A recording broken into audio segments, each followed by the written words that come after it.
What's up, everybody? Welcome back to RacingNews.com. Welcome back to another one of our previews. Let's get it going. Let's go to Saratoga. We are back. Let's go to the 4th of July. Let's go to the Belmont Oaks. Field of 10 set for this one, going a mile and an eighth. Grade 1 event on the turf here for the 3-year-old fillies. A great race here. Another race I really wanted to wait for the morning line to kind of get what we could expect, what prices we could expect here. And man, what a great betting race this is. All right, let's get to it. Let's go through it one by one. Let's talk about the number one, just Aloof, to get us started. Boy, he or she, I should say, really broke my heart last time out in the Edgewood. I really liked her in this spot. I thought the Appalachian 2 races back going a mile was a good race, but I thought at a mile and a 16th, she could turn the tables after finishing just a half length behind. She finished a neck behind last time out in the Edgewood. Heartbreaking loss here. Got beat by Imagination, the lady. Very good horse who's in here. Got beat by Tam Tam, a very good horse that's come back to win and won last weekend, actually. So, been facing good ones. As a 2-year-old, broke the maiden at Belmont at the Big A, went over to Del Mar to win the Durante Stakes. And then, like I said, this year, man, she's been really close. So, we get a mile and an eighth. I think that's good. We lose our jockey. I don't know about that. That's kind of a question mark. Manny Franco now going to be aboard, just Aloof. I'm not giving up on this horse. I certainly am going to be using. I said losing, and maybe that's foreshadowing, but I'm going to be using just Aloof on all my tickets once again here. I just feel like she's knocking on the door. I feel like this could be a spot where she gets it done. Love to stretch out to a mile and an eighth. A horse I'm definitely going to be using. The number one, just Aloof. The number 2 is Time to Dream. This is a horse that I'm going to pass on today. Has been close. Last time out, got beat by Fitzwright, who's in this race. 2 races back, got beat by Imagination the Lady. The Tam Tam Lion Lake was in that same race. There was just Aloof, was 7th in that spot. Just seems to be a little bit of a cut below the top horses. Got beat as a 2-year-old by Imagination the Lady. Went to the Breeders' Cup Juvenile Filly Turf, I should say. Didn't run very well there. 2 really good starts to open the career as a 2-year-old, and then just kind of got up against those tougher horses and haven't been able to get the job done. So I'm going to pass on number 2, Time to Dream, in this spot. The number 3 is Kensington Lane. Interesting horse here. 10-1 on the morning line. 9 starts, 2 wins, 2 seconds, all coming from overseas. Last time out, got beat by 5 3/4. In a race, a Group 1 event by Precise. Precise is a very nice horse, obviously, and I think would be tough if she was here. But the 2 races back did win a Group 3 event. Took a while to break the maiden last year, but was able to get it. I don't know. I prefer others a little bit more in here. I think she might just be a little bit of a cut below. I know we have horses that come over here from Europe all the time, and you go, oh, I'm not sure they fit, and then they win. I'm just against in this spot. I want a little bit more than 10-1 if I was going to play this horse. The number 4 is Faithful Departed. This is a nice horse. Grant Forster brings this horse to Saratoga. You see him do this sometimes. He'll drop 1 or 2 in here, and they usually run pretty darn well. 2 races back, was able to win an allowance race there at Churchill Downs before going and winning the Regret last time out.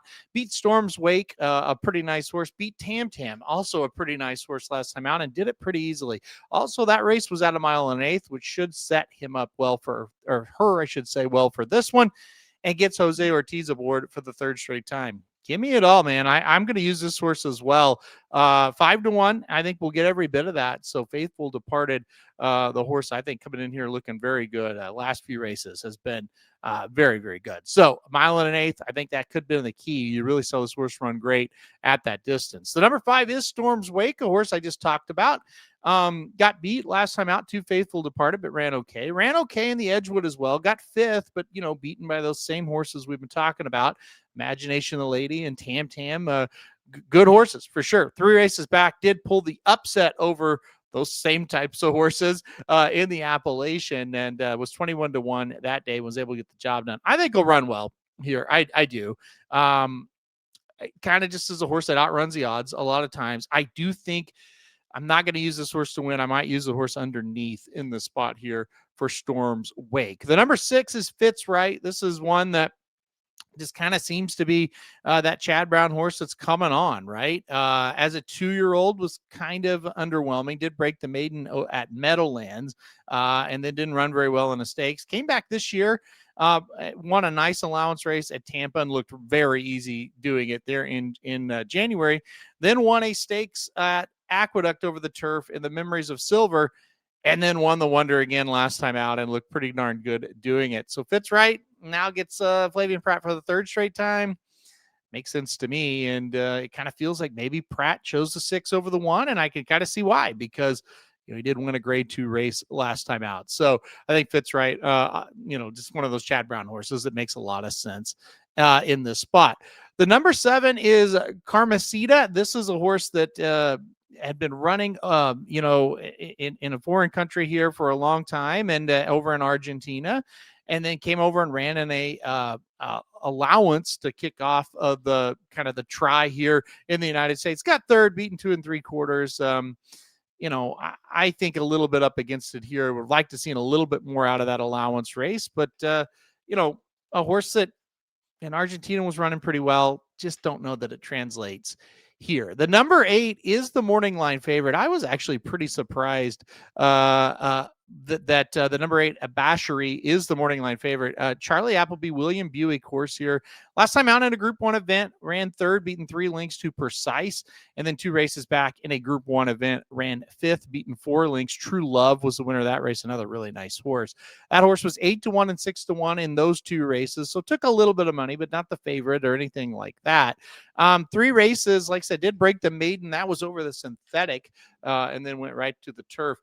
2 really tough starts, or two really tough races, I should say. And so maybe that's, kind of why the horse is favored. I mean, this is, I guess you could kind of say this is kind of a class drop, but I kind of like our horses in here talking about the United States horses. So I don't know how big of a class drop it really is. I'm sure, True Love and Precise horses that are better than what we're facing here, but really didn't threaten in either one of those races. So I don't know, 5-2. I'm going to take a little bit of a shot against this favorite. I don't love the favorite here in this one. Obviously got some class. European class is deadly a lot of times, but yeah, I don't know. I'm not sure 5-2. I'm not really sure that's playable on that horse here in this spot. Finally, 2 more to go here. The number 9, Ultimate Love. This was one that won 3 straight races at Colonial and Laurel before going over to the Breeders' Cup Juvenile fillies turf. Ran fifth, beaten 3 lengths. It was okay. Not that bad of an effort there. I thought ran pretty well in that spot. I was thinking this horse would be really difficult to beat last time out. Ran at Laurel on Preakness Day in the Hilltop Stakes and got second, beating ahead. Didn't run all that well in that one. And I thought 7-5 was a real steal on her that day and didn't get the job done. Coming here to this one, so they're showing confidence back against the big horses. I'll take the wait and see approach. I don't know if I want to play her in this spot here.